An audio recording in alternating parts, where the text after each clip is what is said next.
दर्शक बंधुगण ये कार्यक्रम आम जिलार अस्मिता उपर निर्भर करुच्ची संस्कृति ये परंपरा को बहुल भाव प्रचार प्रसार करने आपण मैंने ये कार्यक्रम को लाइक करंतु शेयर करंतु एवं घंटी मारी आपको आहुरी सक्रिय करंतु लक्ष्मी न्यूज 7 अधिक अधिक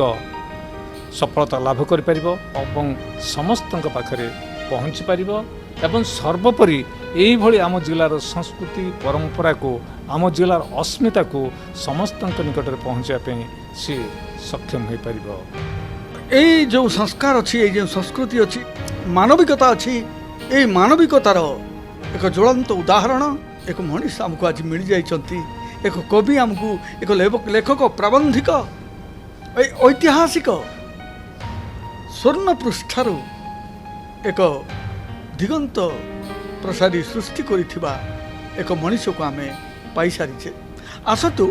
से मनीषंकर सहित तांकर परिचय मागी दीपद कथा हेबा। सर मो ना साइमन बेडिका मु रहे उमरकोट निकटवर्ती धडरा ग्राम पेशारे मु जड़े सरकारी कर्मचारी थी किंतु वर्तमान अवसर नेला परे मो एक अनुष्ठान प्रतिष्ठाता संपादक भाव अवस्थापित। साइमन बेडिका जड़े अनुष्ठान से जड़े अनुष्ठान तांको माध्यम रे विभिन्न प्रकार कार्यक्रम सृष्टि होती यही कोरापुट जिला संस्कार संस्कृति ये होचंती दायक आ पचारि बुझिबा प्रकृति रे आपणकर ये मनोभावटा केमती आसिला। साहित्य प्रति मोर रुचि मो पाठ पढ़ा बेलू प्रथम मु जेतबेले विद्यालयर स्मरणिकार प्रथम मोर गोटे लेखा मु लिखिथिली ताहा थिला मोर भ्रमण कहानी उपर आधारित ताहा थिला मोर एनसीसी लाइफ उपर माने जहाँ को मु हिमाचल प्रदेश मोर अनुभूति को वर्णना करी। ता परवर्ती काल रे मु जेतबेले आसी एई नवरंगपुर अंचल रे कार्यक्षेत्र जोगदेली प्रथमे मु सृष्टि संस्था सहित 1992 मसीह जड़ित हली अनुष्ठान सहित जड़ित होला परे साहित्य प्रति मोर रुचि आसिला एवं मु अरुणिमा नामक गोटे क्षुद्र पत्रिका प्रकाशन करी। परवर्ती काल रे सृष्टि संस्था साहित्य अनुष्ठान उमरकोट सहित जड़ित हुई मु मोर साहित्य साधना को आगक नेली। प्रथमे मु कविता लिखुली किंतु मोर रुचि बदलीगला जेहेतु मु जड़े क्षेत्र कर्मचारी तेणु मु जेतेबेले मोर कार्यक्षेत्र को जाऊथली आदिवासी लोकंकर संस्कृति सेमानकर परंपरा सेमानकर चलणी सब देखला परे मो मनरे गोटे भाव जागृत होला एई समृद्ध संस्कृति को जदि आम लिपिबद्ध करी रखिबा एवं ताकू जदि लोकलोचन को आनिबा ताहले एई संस्कृति विशेषकर नवरंगपुर जिलार आदिवासी संस्कृति अन्यान्य जिले में प्रचार प्रसार हो पार और ये संस्कृति को समस्ते जानीपारे। मोर ये मनोभाव आसबार मूल गोटे निजर माने अस्मिता माने जिलार अस्मिता मो मन जागृत होता। मुझे खबर कागज पढ़ुर नृत्य संगीत विषय शुणुली देखुली कलाहांडीर घुमरा विषय शुणुली देखुली किंतु मो जिले में जो संस्कृति रही विशेषकर ढेमसा नृत्य तारी ऊपर मु बेसी फोकस कर ढेमसा नृत्य केमती आमर ये जिलार बाहर प्रचार प्रसार हो पार से मु अनवरत उद्यम केवल लेखा माध्यम जी पारिबा कथा जी मो द्वारा संभव से कर विशेषकर ढेमसा नृत्यर तार संगीत तार ताल तार लय तार वादन शैली तार नृत्य शैली तार वेश पोशाक सबकि संपर्क में मु गभीर भाव अनुध्यान करी विभिन्न अंचल को जाइछि विभिन्न जनजाति जो मैंने ढेमसा नृत्य करती से मान सहित मु मिशिछि से निकटरू देखी एवं से सबको लिपिबद्ध करी आनी एवं से सबको मु रेकर्डिंग करके आनी ताकू मु मोर लेखा माध्यम प्रकाश कर मोर सबुठो माने आदिवासी संस्कृति आदिवासी परंपरा उपरे मु जेते किछि लिखिछि बा लेखुछि बा लिखिबार मोर अभिप्राय रही तार सबुठो मुख्य विषय होछि मोर ढेमसा नृत्य। मु अंतर सहित चाहूँगी जे आम जिलार लोकनृत्य ढेमसा पश्चिमांचल जो नृत्य लोकनृत्य रही सहित कौन गुण में कम नुह ये मध्य सेही अंचलर संस्कृति सेही अंचलर लोकनृत्य ठारू आहुरी अधिका ये तार गौरवान्वित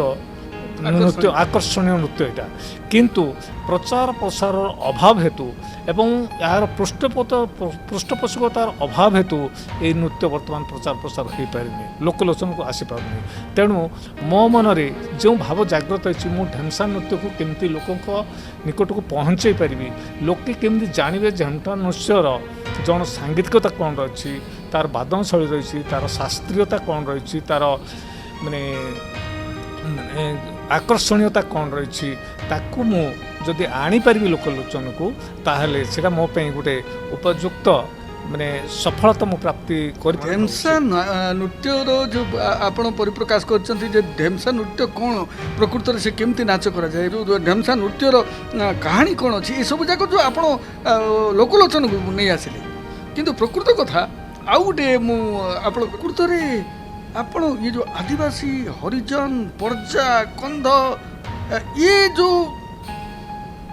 सांस्कृतिक सेमानकर संस्कार अच्छी से संस्कृति अच्छी ता भितर भी आप मजिकी अच्छा हाँ जो गोटे सुंदर प्रश्न कले मोर निकट भविष्य मोर गोटे गवेषणामूलक पुस्तक प्रकाश होगा जाऊँगी से पुस्तकर ना हूँ नवरंगपुर सुंदर छोट प्रकाश छोट कविता किंतु तार भाव अति गुरुत्वपूर्ण अति गुरुत्वपूर्ण तेणु यही भावर अनेक कविता मोर से पुस्तक आपण देखा पाइपर बोले ता व्यतीत मु जो पुस्तक कथा कहती से पुस्तक मोर अच्छी मुझे 5 भाग विभक्त कर गोटे है नवरंगपुर जिलार भौगोलिक परिवेश एवं नवरंगपुर इतिहास नवरंगपुर केबे और केमिति दंडकारण्य भितर रही ता अच्छी एवं नवरंगपुर इतिहास भितर आमर राजा राजुड़ा शासन और इंग्रेज शासन कालर तथ्य भीतर रही ता व्यतीत नवरंगपुर जिले में जो आदिवासी संप्रदाय सब आसिक रही आगुरी रही से इतिहासटा मु अति माने प्रांजल भाव प्रकाश करने चेष्टा कर विभिन्न पुस्तक पढ़ी विभिन्न स्थान तथ्य संग्रह करके गवेषणामूलक तथ्य भाव मुझे प्रकाश कर ये है सेमानकर सामाजिक स्थिति सेमानकर संस्कार कौन सेमानकर विधि व्यवस्था कौन से सब किसी मुझे भीतर देछि हाँ मुझे 5 भाग विभक्त कर प्रथम भाग हूँ सेमानकर सामाजिक स्थिति सेमानकर इतिहास द्वितीय भाग हूँ सेमानकर धर्मधारणा वर्षक मध्य से क्यों देवी देवता को क्यों उद्देश्य पूजा करती से देवी पर्वपर्वाणी यात्रा पर्वर नाम कौन से सबकि माने 12 मासर समस्त तथ्य मुझे भितर देछि ता भितर आम जदि कहबा दिवाली पर्व नुआखाई अमुस पर्व ये समस्त 12 मास नवरंगपुर जिलार कौन सी जिनिस को छाड़ी ना नवरंगपुर जिला पर मोर फोकस करछि अध्याय मु करछि नवरंगपुर जिलार जो लोकनृत्य लोकवाद्य तापर मु फोकस करछि विशेष करी ढेमसा तापरे जत्ते किछि मु संभव मु संग्रह करछि ताकु मु तृतीय अध्याय रखिछि चतुर्थ अध्याय रखिछि मु लोक साहित्य भितर मु मिथ किंवदंती ढगढमाली ना दिया कथानी लोकगीत लोक संगीत सब किछि ता भितर मु देछि पंचम अध्याय मु रखिछि जहाँकि आम नवरंगपुर जिले में अति माने कहवा अति पिकुलियर खाना जोटा कि बड़ा छतु करडी चापड़ा चापड़ा माने से कोथरे जो गछर काई जोटा लाल पिंपड़ी जोटा कहा जाए हेले ये समस्त पिकुलियर व्यंजन जोटा ताकू मध्य मु किछि गोटे आनछि केवल माने गोटे पुस्तक को बहीटा को माने जमते टिके लोक टिके आकर्षण पढ़िबे से दृष्टिकोण से मु करछि ये होछि ना मो पुस्तक येटा आ गवेषणा कथा जदि आपण कहबे साहित्य और सांस्कृतिक परंपरा आपण जो प्रश्न कले जे आदिवासी मानकर सेमानकर संस्कृति सेमानकर परंपरा सेमानकर चलणी विशेष करी कंध परजा जो आमर रहिचंती गंड नवरंगपुर जिले विशेष करी सेमानकर संस्कृति परंपरा सेमानकर चलणी सब किछि मु ता भितर देछि आपण जो निकट भविष्य ता प्रकाश होबाक जाउछि जे आमर जो संस्कृति रही आदिवासी संस्कृति भितर तांकर विशेष करी जो उच्चकोटर संस्कृति उच्चकोटर साहित्य मत सेमानकर रही सेमानकर साहित्य विशेष करी आमर कथित साहित्य आदिवासी मानकर कथित साहित्य वर्तमान सुधा ओडिशा रे केवल 4टी आदिवासी लिपि प्रकाश पाई किंतु अन्य आदिवासी मानकर लिपि वर्तमान सुधा प्रकाश होनी विशेषकर नवरंगपुर जिला तो कौन प्रकाश पाइनि किंतु अविभक्त कोरापुट जिलार सौरा संप्रदायर सौरांग संपेन बोली गोटे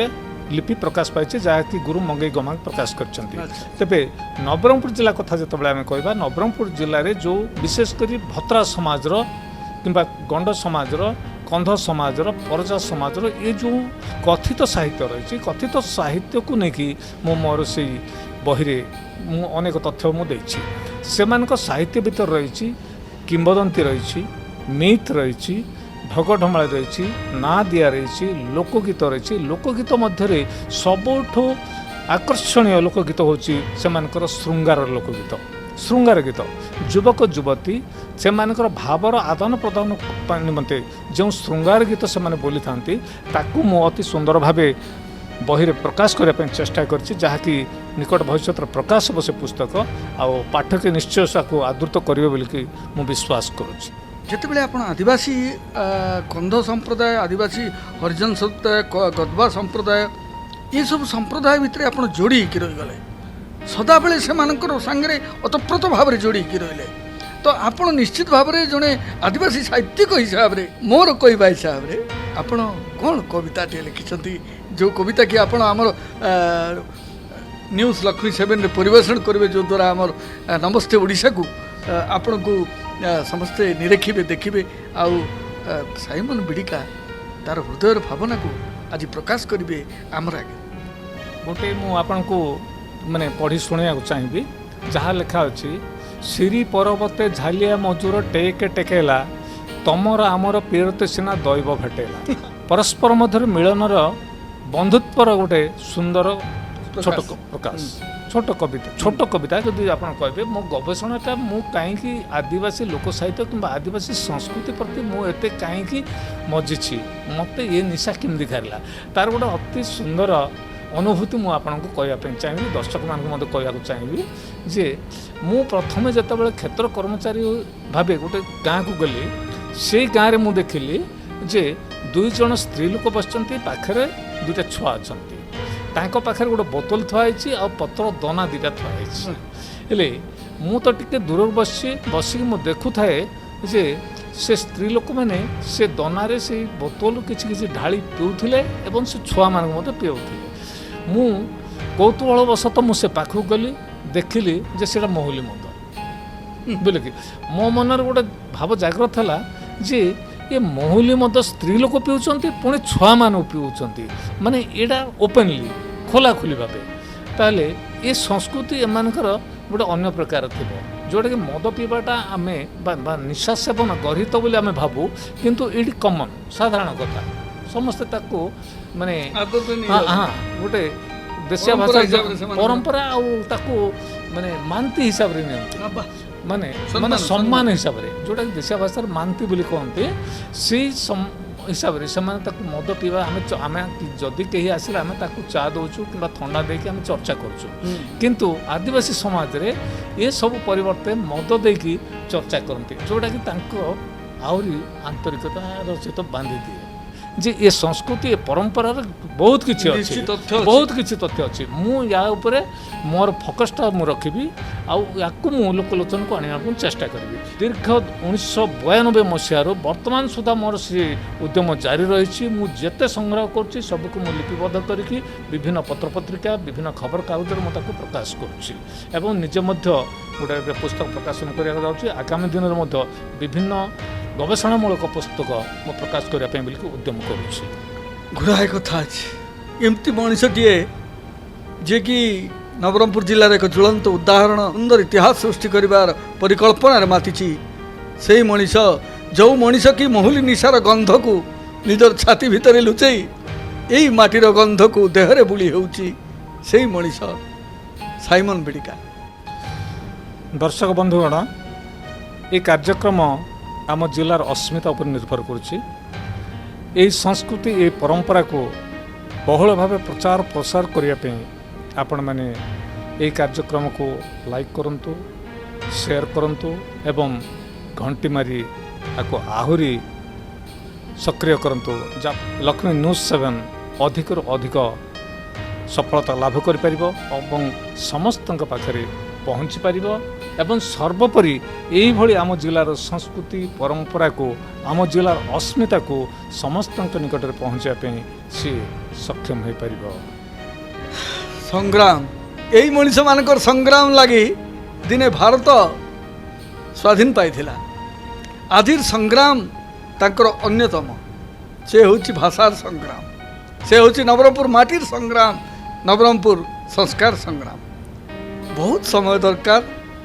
हेले यही समय क्या अपेक्षा करे ना किंतु एमती मनीष पाखे बसी दिन तमाम कथा हेले भी छाती रे सेमती जगह फांका रही जाए जमती एबे मु अनुभव करुछि। सत्य कि मते घंटा घंटा धरी साइमन बिड़िकांकर पाखे बसी तांकर मुहरु यही माटीर गंधर बास्नार महक निजे पीवा पाई आ मोहली निशा को रक्तरे मजाई देवा पाई। धन्यवाद। मु प्रबंधन त्रिपाठी अविभक्त कोरापुट जिल्लारू लालू करकरांकर सह न्यूज लक्ष्मी।